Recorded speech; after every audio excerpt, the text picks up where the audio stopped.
নমস্কার বন্ধুরা, কেমন আছে সবাই? আশা করি সবাই ভালো আছো। এই যে আমি একটা কুর্তি কাটিং করছি। এই কুর্তির যে ডিজাইনটা দেখছো, এটা আমি এখন খুলে নেব, কেননা কাস্টমার বলেছে এটা যাতে না দিই। আর লেসটাও খুলে নিলাম। অনেক দিন পর একটা চুড়িদার সেলাই করতে নিলাম, তবে আমার ইচ্ছা ছিল না, তাও কাস্টমার জোর করে দিয়ে গেল। এটা লম্বা ছিল 36 ইঞ্চি, কেননা কাস্টমারেরও খুব তাড়াতাড়ি ছিল চুড়িদারটার দরকার। তো অনেকজনের কাছে গিয়েছে, তো কেউ, কারণ বিয়ের সিজন তো এখন সবারই কামের চাপ থাকে, তাই কেউ নেয়নি, আমাকে জোর করে দিয়ে গেছে। বলে যেভাবে হোক তুমি এটা আমাকে দুদিনের মধ্যে দিতে হবে। গলার ডিপটা দিয়েছি 5.5 ইঞ্চি গোল শেপ। আর এখানে গলার দিক থেকে চওড়াটা নিয়েছিলাম 5.5 ইঞ্চি। হাতের দিক থেকে নিয়ে নিলাম 6 ইঞ্চি।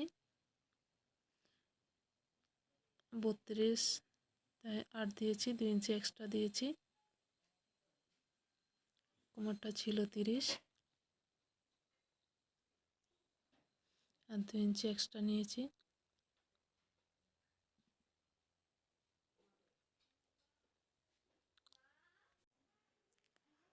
চুড়িদারটা আমি অনেক ভেবেই কাটলাম, আমি নিতে চাচ্ছিলাম না, তাও জোর করে দিয়ে গেল যে আমার খুব তাড়াতাড়ি লাগে। কয়েকজনের কাছে গেলাম, ওরাও আমাকে বানিয়ে দিল না, কেন তাড়াতাড়ি কেউ বানিয়ে দেবে না, এখন বিয়ার সিজন, সবাই কাম নিয়ে নিয়েছে। তো আমাকে জোর করে দিয়ে গেল, বলেছে যেভাবে হোক আমারটা বানিয়ে দিতেই হবে। তো অনেক জোর করার পর নিলাম, কেননা আমিও তো অনেক দিন পর বানিয়েছি, কেমন হয়েছে বা হবে সেটারও ভয় ছিল। তাও যা হোক কোনো রকম মাপটা দিয়ে দিলাম। ও একটা কুর্তি দিয়ে গিয়েছিল যে এর সাইজে তুমি বানাবে, যেমন আছে তেমনই করতে হবে। তাই ও মাপটা নিয়ে আমি এখানে করেছি, কেন কুর্তিটা দেওয়াতে আমার ভয়টাও কিছু কম ছিল, কেন ও যেরকম বলেছে সেরকমই করেছি, নাই তো বা আমার নিজের ইচ্ছা মতো করলে।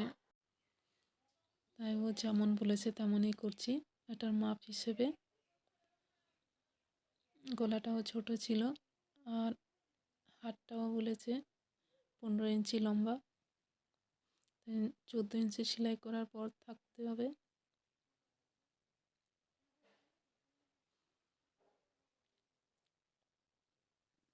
হাতের চওড়াটাও নিয়ে নিলাম 8। হাতটাও 3.5 ইঞ্চিতে ডাউন দিয়ে দিলাম। হাতের শেপটাও দিয়ে দিলাম।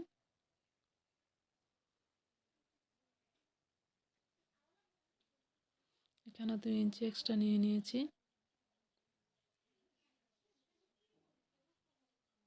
এই কাস্টমারের চুড়িদারটা সবাই সেলাইতে চায় না, কেননা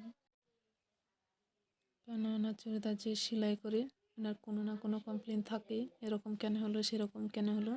তা আমিও নিতে চাচ্ছিলাম না, তো জোর করে দিয়ে গেল, সঙ্গে একটা কুর্তিও দিয়ে গেল। তারপরে যে গলার জন্য কেটেছি সেটা মাপ নিয়ে এখন কাটবো।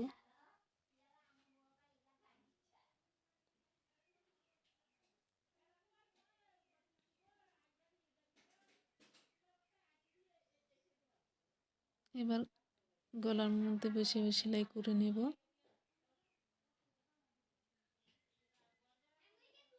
কেন গলাটাও ছোট দিতে বলেছে, নয়তো ডিজাইন অনুযায়ী যদি দিতাম তাহলে একটু দেখতেও সুন্দর হতো, কিন্তু যদি আমি তেমনটা করতে যাই তাহলে আমারও শুনতে হবে কিছু কথা।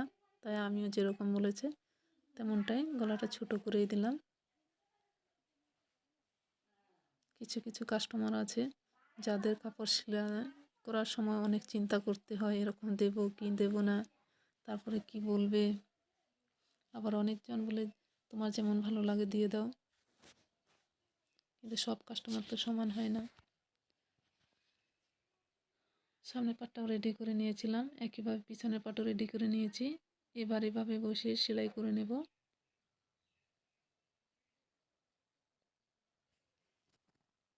দুই পাশ একই রকমভাবে সেলাই করে নিলাম।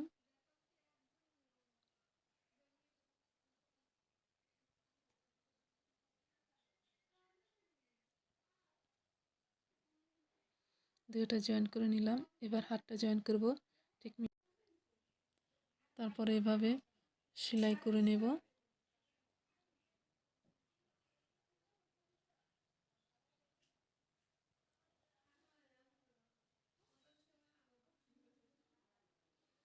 দুই পাশে একই রকমভাবে সেলাই করে নিলাম। তারপর এতে ডবল সেলাই দিয়ে দেব।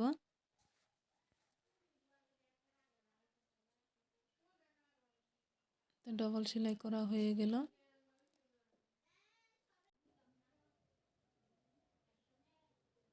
এভাবে দুইটা হাত সেলাই করে নেব। তারপরে এবার হাতে নিচে সেলাই করে দেব। এভাবে সেলাই করে নিয়েছি। এবার ফিটিংয়ের সেলাইটাও দিতে হবে। তার আগে আমি নিচের সেলাই করে নেব।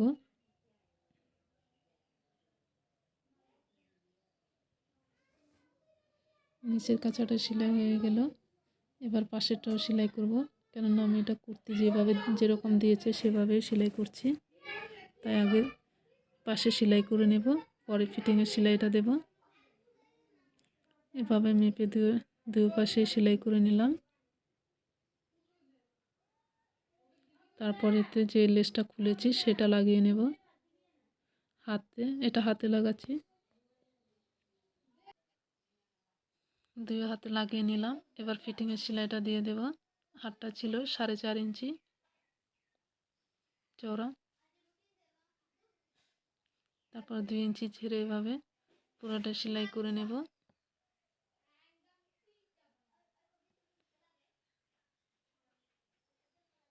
ডবল সেলাই করে দিলাম। তারপরে এই পাশে এভাবে সেলাই করে নেব।